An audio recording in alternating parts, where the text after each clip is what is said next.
At ngayon po sa ating pangunahing balita, kinumpirma ng Philippine Statistics Authority o PSA na walang lumalabas na Mary Grace Piatos sa database nila. Ayon po sa PSA, walang nakarehistro sa birth, marriage o kahit na death record nila na may pangalan pong Mary Grace Piatos.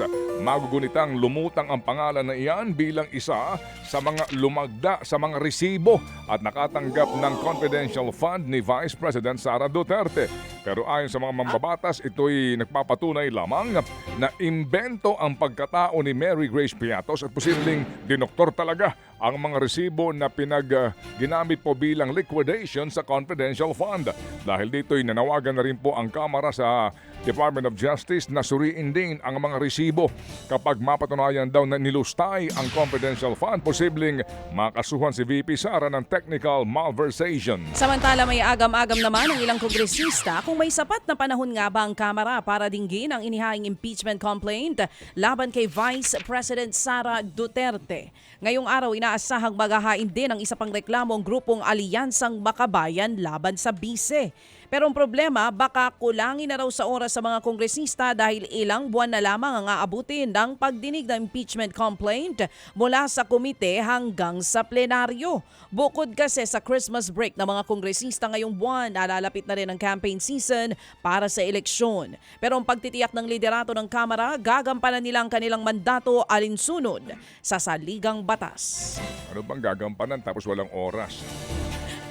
Samantala po naman demistansya ang Malacanang sa inihain pong impeachment complaint laban kay VP Sara Duterte.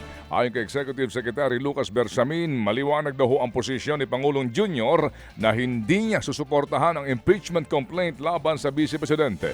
Ito raw po'y aksaya lamang sa oras at wala raw pong maidudulot na mabuti para sa taong bayan. Kapag pumasa sa Kamara, Senado po ang tatayong impeachment court na siyang liliti sa mga alegasyon laban kay VP Sara. Kaya nanawagan din po si Senate President Chis Escudero sa mga kapwa-senador na huwag magkomento tungkol sa impeachment complaint. Ayon kay Escudero, mahalagang tugunan ang reklamo ng patas at walang pinapanigan daw. Hindi pa rin nagpapakita si Attorney Harry Roque sa Department of Justice o DOJ para sa preliminary investigation ng human trafficking complaint laban sa kanya. Kaugnay yan ang pagkakasangkot daw ni Roque sa illegal na Pogo Hub na Lucky South 99 sa Porac, Pampanga. Ayon kay Chief State Prosecutor Richard Anthony Fadulyon, tanging abogado lamang ni Roque ang nagsumite ng kanyang counter affidavit. Sa Abu Dhabi raw pinanotayo ang affidavit noong November 29 pero wala na raw sa UAE si Harry Roque. Hindi naman sigurado kung magagamit ng prosecution ang isinumiting affidavit ni Roque. Kaya magpapatawag ng clarificatory hearing ang DOJ para alamin kung personal nga bang humarap at nanumpa si Roque sa Embahada ng Pilipinas sa UAE. Sa ilang pang napaka-importanteng balita, umabot po naman sa higit na 16 trillion pesos ang utang ng Pilipinas nito lamang buwan ng Oktubre.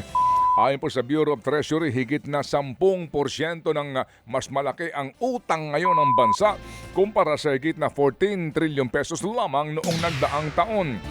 Nadagdagan daw ng halos 127 billion pesos ang utang ng bansa noong pong Oktubre dahil po sa paghina pa rin po ng piso kontra sa dolyar.